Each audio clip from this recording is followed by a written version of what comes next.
Mamuina akwaba at the bank assertive native.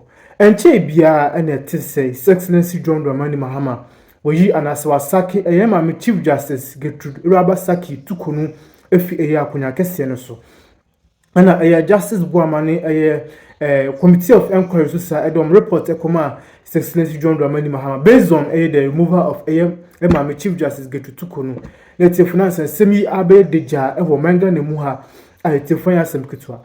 But before then, saying as Sabekaya, Chief Justice, former Chief Justice, sorry, at the Aya Astamno Kopiumu or ECOWAS court and Omotri Sansen Semi Estrani Abasa. Now, so unfortunately, no, Aya Justice ni Ayuko Otususa Echema Sana Aya NDC Manukunu at the some hidden details be see the Aya ECOWAS court at Tifonia Semkutua. And it's a problem so sudden senior Beturia Sentino on Tinaho, Emma NDC Manukun and from when ND Debiada native for. And some of my hinta the ECOWAS court now, only the team.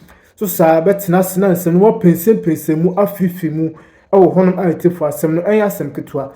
And it's yes, and be penoglocutin sema, a ura justice ni ayuque otu, or no representing Chief Justice, former Chief Justice.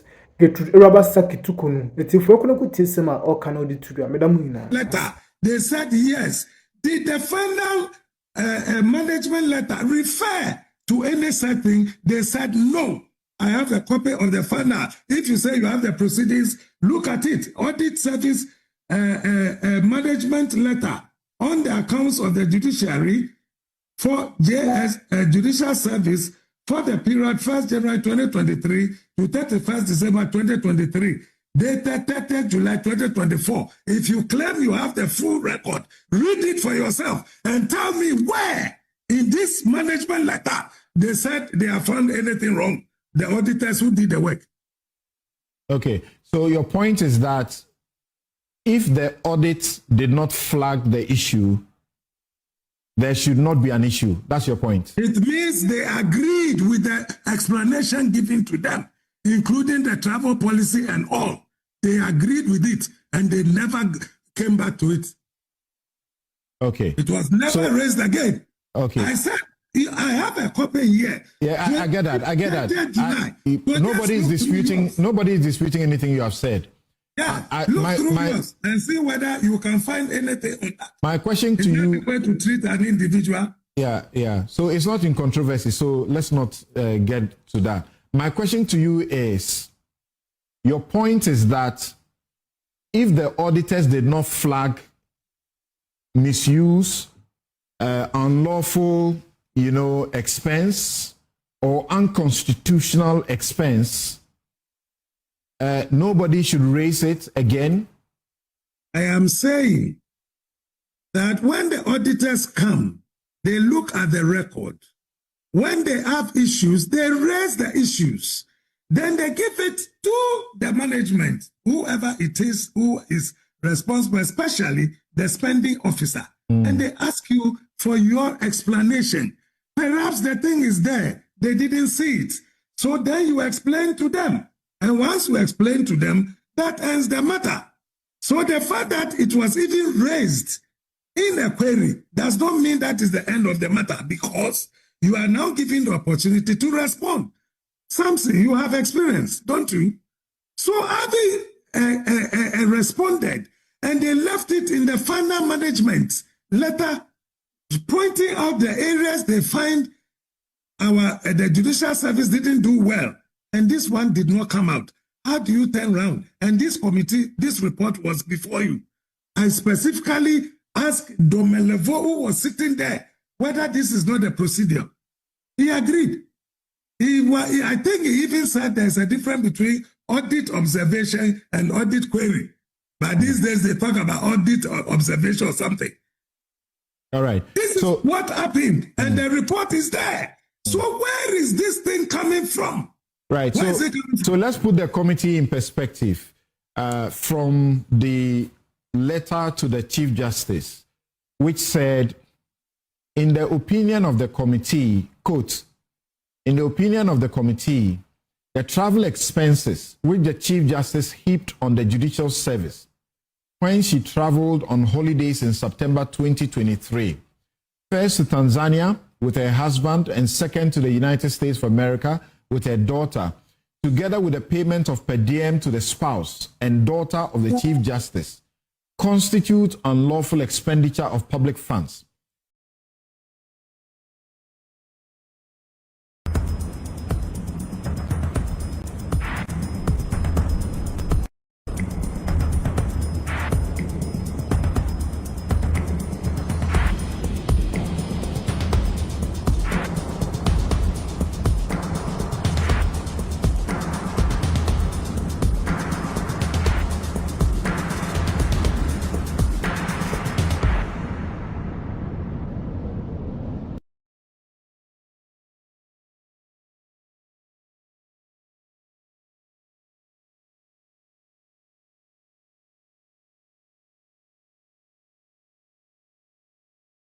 Lawful, it is also unconstitutional.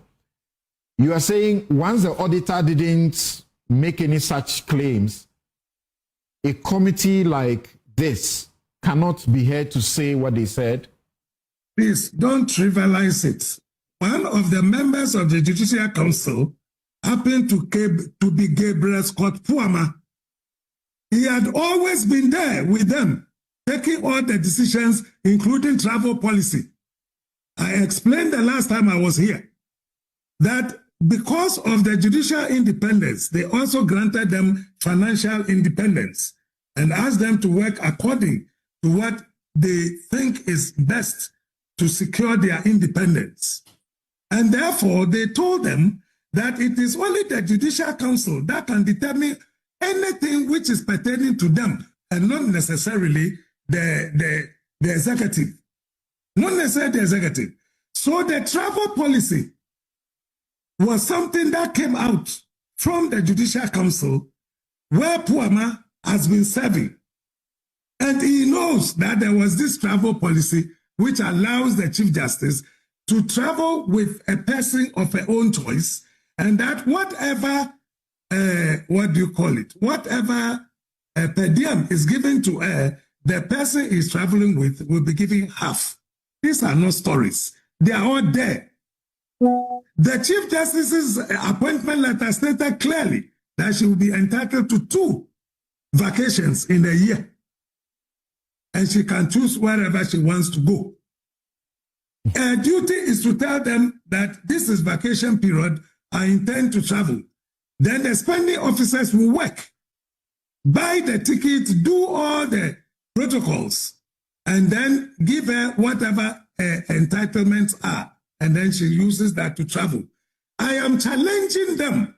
Let anybody bring a document where the Judicial Service or Secretary said, these are your entitlements. And then the Chief Justice said, no, I will not accept it. Give me this rather. Nothing of the sort happened. And I'm saying I've gone through it twice as a Minister of Justice and Attorney General and as a High Commissioner. When I'm to travel, I don't get involved. All I tell them is that I need to travel. They work it and bring it to me. Which is why you have a spending officer who is held liable. How did they change it? With Domelevo sitting there, now saying that she being the overall head. Where has it happened before? That the President of the Republic is being held responsible for the acts of the chief directors of the various ministries because he's the overall executive. Where has it happened before? The central point that was raised by the petitioner is that in that